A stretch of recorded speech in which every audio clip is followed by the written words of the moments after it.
Hello sa inyong lahat! Ito ang part 5 ng ating hiragana lesson. Ngayon ay ang 5 letters na ito. Ihanda ang inyong notebook at pen.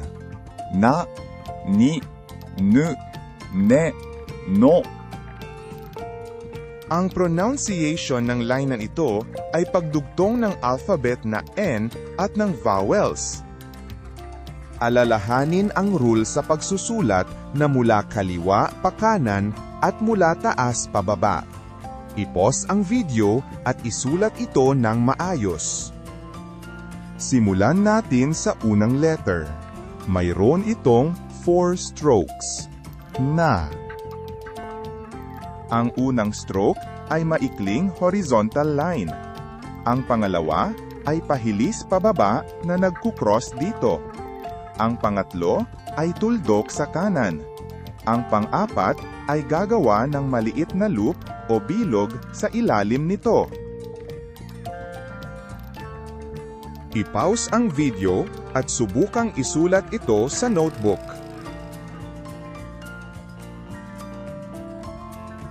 Ang salitang nagsisimula sa tunog na ito ay pangalan o name. Namae. Ang susunod na letter, 3 strokes ito. Ni. Ang unang stroke ay taas pababa at may hook. Ang pangalawa at pangatlo ay parang isusulat ang maliit na letter ko sa kanan. I-pause ang video at subukang isulat ito sa notebook.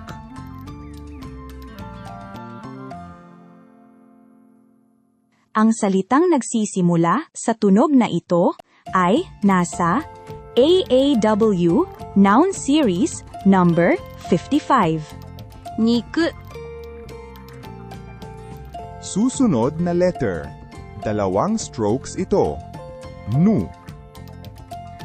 Ang unang stroke ay pahilis pababa. Ang pangalawa ay magkukross dito, gagawa ng malaking curve, at sa huli ay gagawa ng maliit na loop. I-pause ang video at subukang isulat ito sa notebook. Ang salitang nagsisimula sa tunog na ito ay stuffed toy.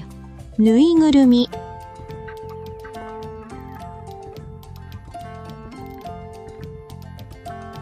Susunod na letter, 2 strokes lang din ito. Ne.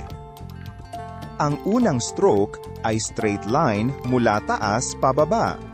Ang pangalawa ay parang letter Z, tapos bababa at sa huli ay gagawa ng maliit na loop.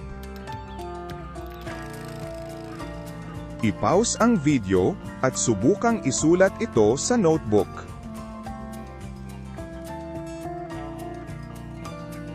May sikat na hayop na nagsisimula sa tunog na ito.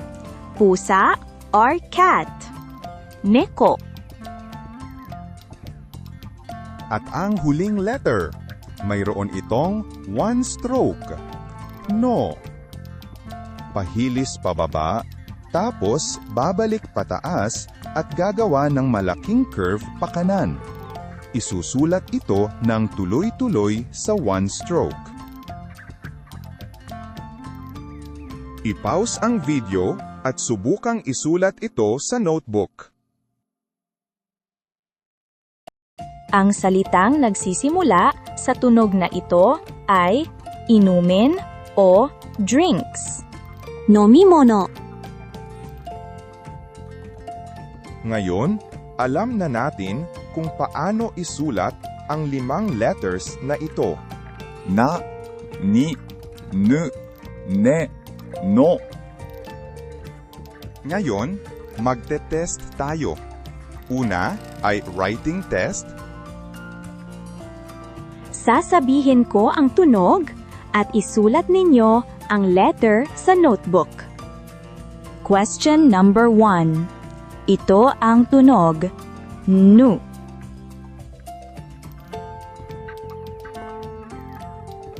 Ang tamang sagot ay Ito.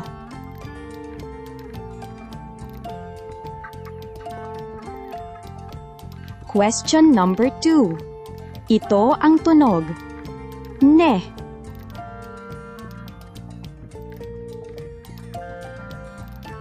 Ang tamang sagot ay ito. Question number 3. Ito ang tunog. Na.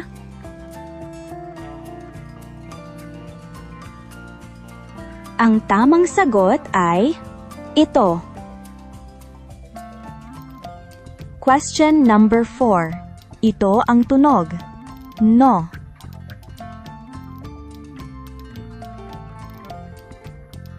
Ang tamang sagot ay ito. Question number 5. Ito ang tunog. Ni.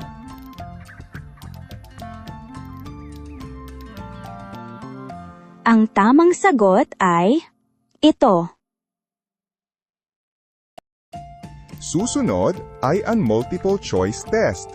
May lalabas na 4 na letters sa whiteboard. Piliin kung aling letter ang sinabi ni Yuki. Question number 1.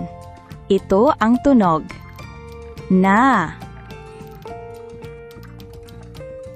Ang tamang sagot ay ang number 2. Question number 2. Ito ang tunog. Nu. Ang tamang sagot ay ang number 3. Question number 3. Ito ang tunog. Ne.